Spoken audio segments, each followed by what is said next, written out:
Are we live? We are. Hello, gorgeous. Happy Wisdom Wednesday, and welcome back to my platform.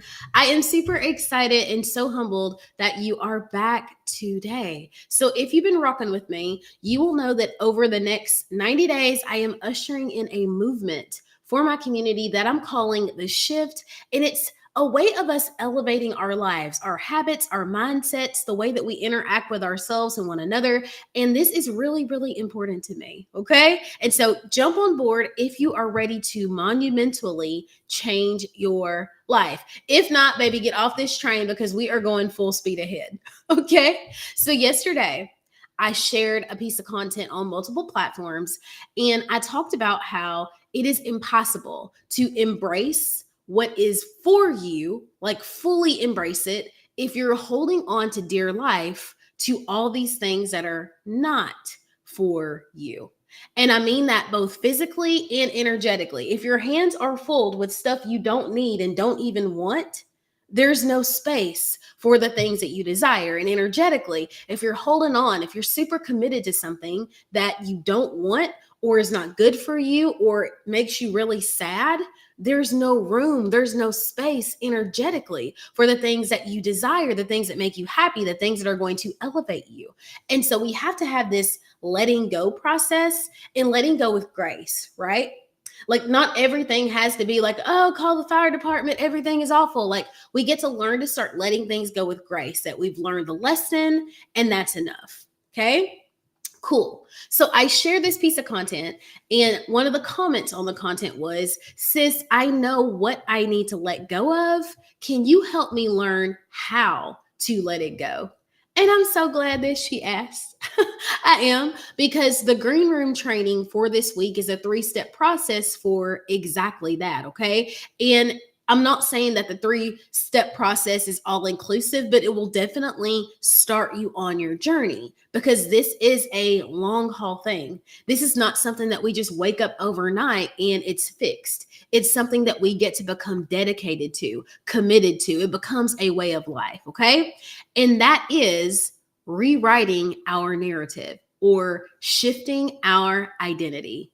And y'all know that's my jam. So as the main character coach, that's exactly what I teach people. Is how to shift their identity, how to start showing up as the number one player, as that center stage person in your own life. And so, as I said, I'm not going to dive into the 3-step process entirely today because that is reserved for my green room members. If you want to join the green room or if you're interested, drop green room below. I'd be like more than happy to share about that. But I will tell you the first step, okay?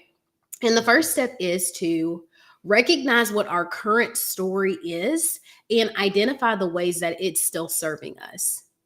Because on some level, we are getting some benefit from living the life that we're living. Something is rewarding us, whether it's conscious or subconscious, or we wouldn't be doing it anymore. And you can argue with somebody else, but think about this. Anytime you left a job or a relationship or got a new car, or there was a breaking point. Something happened in that situation where you were like, okay, enough is enough. Like, pain pushes until vision pulls. Like, something gets so bad that you change. That's just the way it is in most cases. Like, sometimes a miracle happens and you're like, oh, the stars just aligned and you get to move on. But most of the time, there's a pain point that gets so heavy, you have to make a change. So I need you to review your current life and recognize patterns, recognize stories that are serving you in some capacity. Think about it. I want you to, let's go back. All of us are compilations of stories. We are a building block, a pattern of things that have happened to us in the past, things we're experiencing right now, and what our perceived potential is, like how far we think that we can go. This, in addition to things that our parents have told us, our siblings have told us, that spouses have told us, that teachers and coaches have told us. And we adopt these thought processes, we adopt these patterns, and we believe, like in our mind, that these things are true. And so we perpetuate them. But we perpetuate these things because we think they're true, because we perpetuate them, not because it has anything to do with who we actually are. It's a cycle. It's true because we do it. We do it because we think it's true. Holding on to it. If that's the case, then when we change our behaviors and we change our thoughts, we can change our story, and changing our story changes our identity. So it's really important that we recognize where these things are serving us so that we can get called to a higher level of service. We can elevate the solution to that need. Okay. So an example is I'm Kayla. Y'all know that, right? I'm the baby of my family. And there was a time, I'm very forward about it, that I was emotionally dysregulated. I was not I was not your girl, right? I would pop off. I was very I am still quick-witted, but I also had a sharp tongue and I didn't hold back anything. And this obviously caused discord in my relationships and my friendships and my family. I was highly unpredictable, right? That was my story.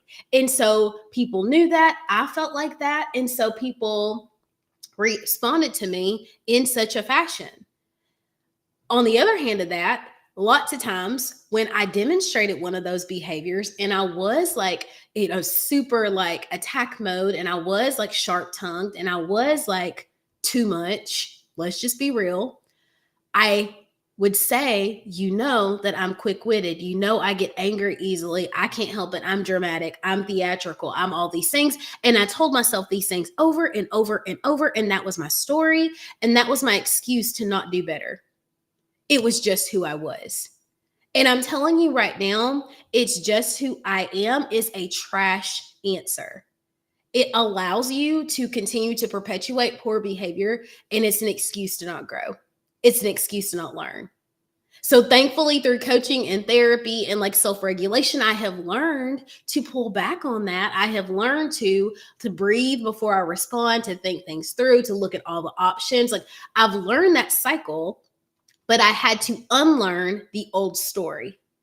And I'll be honest with you, it has taken years to rewrite that story with the people around me. That's okay. That's okay. It's one of those things that makes other people give up hope, but we get to stay committed to who we desire to be. So, what stories have you told yourself? Have you told yourself, like, oh, I'm not good at math, so I'm not going to, try to get the promotion, or I'm not good, I didn't do well in school, so I'm not going to apply for anything different? Have you told yourself that, oh, I'm just quiet and reserved, so when people disrespect me, I don't speak up for myself? Or have you told yourself that, I, no one's ever really paid me any attention, so I'm just going to shrink and not say anything, or my opinion doesn't matter? What stories have you told yourself in the past, and how are they serving you right now? Are they serving you to stay in your comfort zone, or are they serving you to elevate yourself? Like, are you telling yourself the story that I'm a winner and I never give up and I've got this? Because if that's your story, sis, we're hanging on to that part.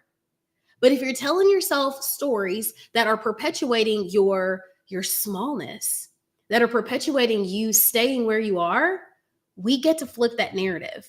We get to start a new chapter. And it's up to you to decide when we do that.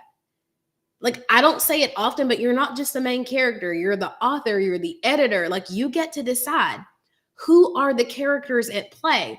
How big of an impact did this part of your story have? Are we even taking this into the new chapter, or are you starting a whole new book? Is this going to be a series? You get to decide. So that's my thing for today.